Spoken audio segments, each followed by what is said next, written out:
Hello, everybody. Welcome back to Kosi's Arsenal podcast. My name is Kosi, and this is the aftermath. After losing to Manchester City, Mikel Arteta had a couple of words to share, player ratings, and a couple of other things we did talk about yesterday, match reaction, what I thought about the game. But he did talk about so many things, especially Chiantiani coming back, Thomas Partey's injury update, and of course a couple of other things. Pep Guardiola, of course, mocking us, saying that we are a much better side than we were last year, and we are going to be a very big side. I don't know what he meant by that, but we're going to be looking at Mikel Arteta's press conference. He did yesterday, and I'm going to try to digest some of the things he said here. There. Some of the things that I think do not actually matter, like VAR in that game.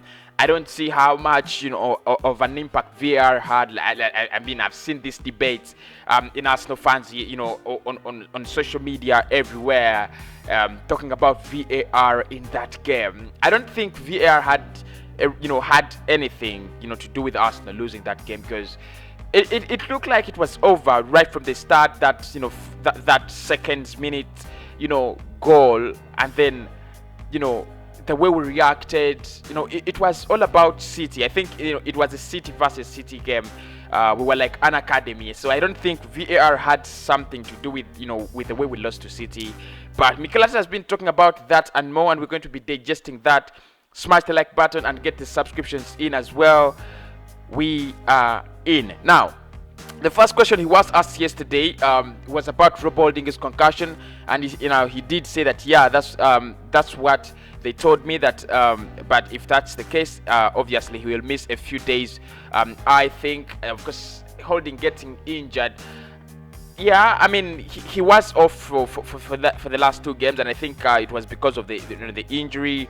That's the reason. That's why he left him out. And when he was not yet able to be back, he brought him back. And I think I'm gonna blame Rob Holding for that goal we conceded. Not only Rob Holding, but of course the centre back partnership.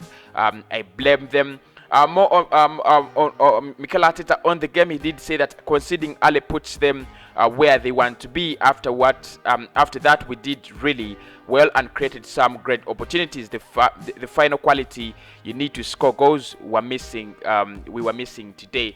And for me, I think it wasn't the final quality, it was the final ball.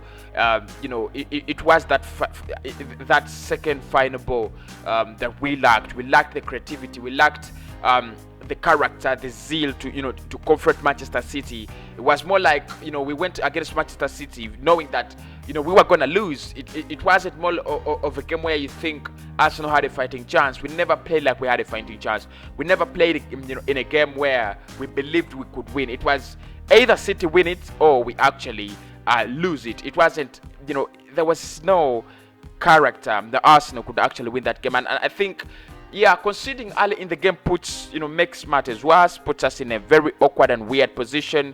But for me, that's not the reason as to why this game went to the dogs. I think it was our character. Even at the beginning of the game, Manchester City took possession almost 70%, and it was okay with us. We were comfortable, and that's always a mistake. That's always the wrong side. That's always the wrong mentality. You can't let Manchester City have that the ball for that long, and you're comfortable. They're just going to damage you, and they did just 2 minutes inside the game. He also said they are a fantastic team.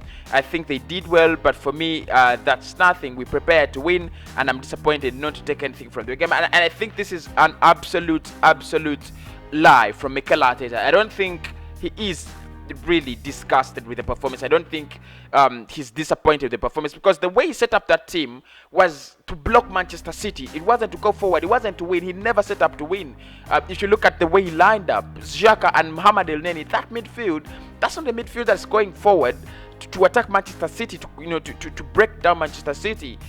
It's a lie, and I think he's very, very happy with the result. What he wanted was not to be humiliated by Pep Guardiola and Manchester City, and I think he did it. He did it very well. Contained the game from minute 1 to minute 90. If it means don't go forward, if it means don't enter Manchester City's penalty area, do that as long as you don't concede many goals, as long as you don't get humiliated by Pep Guardiola. And I think that's what he did, and he achieved it, perfect well. So if he says he's not, disappointed by the result, I would agree. But when he says that he is disappointed because he didn't win the game, that's a lie. If he wanted to win that game, he should have played Smith Rowe. He should have played Odegaard. He should have played, Xhaka in the midfield, and put a challenge for Manchester City. But the minute he introduced Mohamed Elneny in that midfield, it was very clear: I want to contain this game. I don't want us to be humiliated by Manchester City. And you know what? I think he did it well.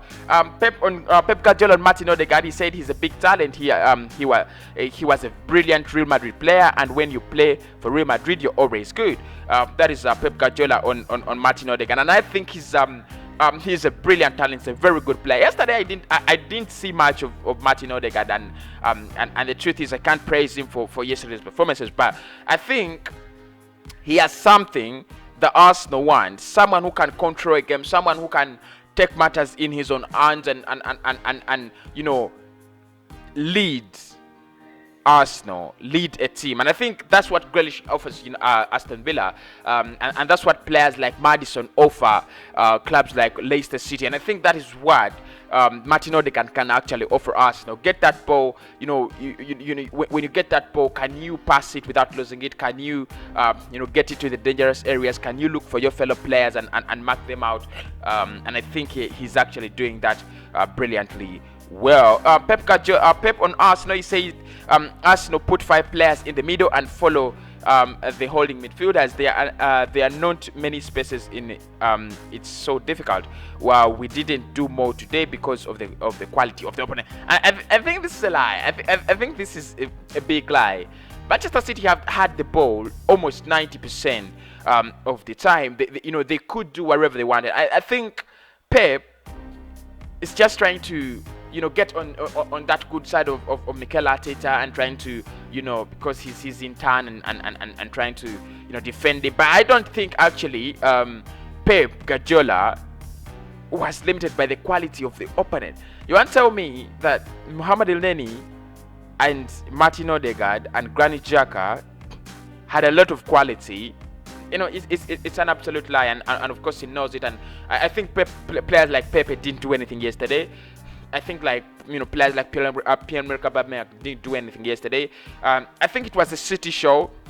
Even if they had scored one, they had to win. It was an automatic win. So I don't think really Pep Guardiola is being honest with his statements there.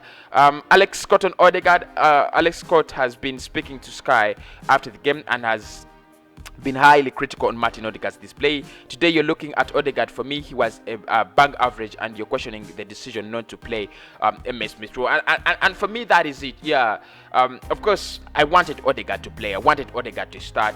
Smith Rowe didn't start, and I was fuming because he came on late. But I think let us not just praise Martin Odegaard. Let us give him credit where he deserves it. He's new in the league and he's coping up very well. That is a lot of credit he deserves. But he wasn't so good yesterday. And the truth is, at halftime, I would have brought in Emile Smith Rowe if I had the chance.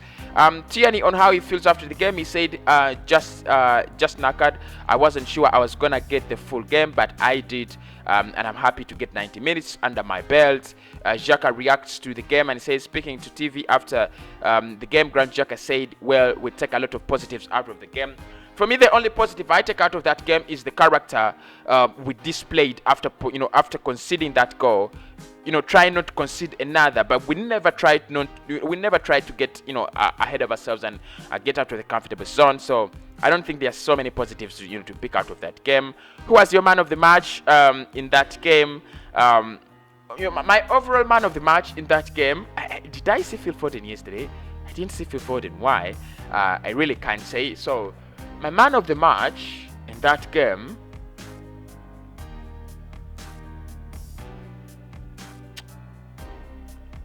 it's a really hard one. It's really, really a hard one. Because I feel no one was so exceptional.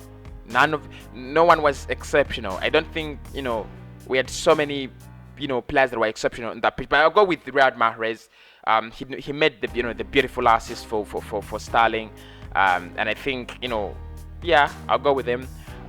So the player ratings there, look, I always like to go for player ratings, and I really do like player ratings, but in that game, it's hard for me to do player ratings. But I think I'll give Leno a 7.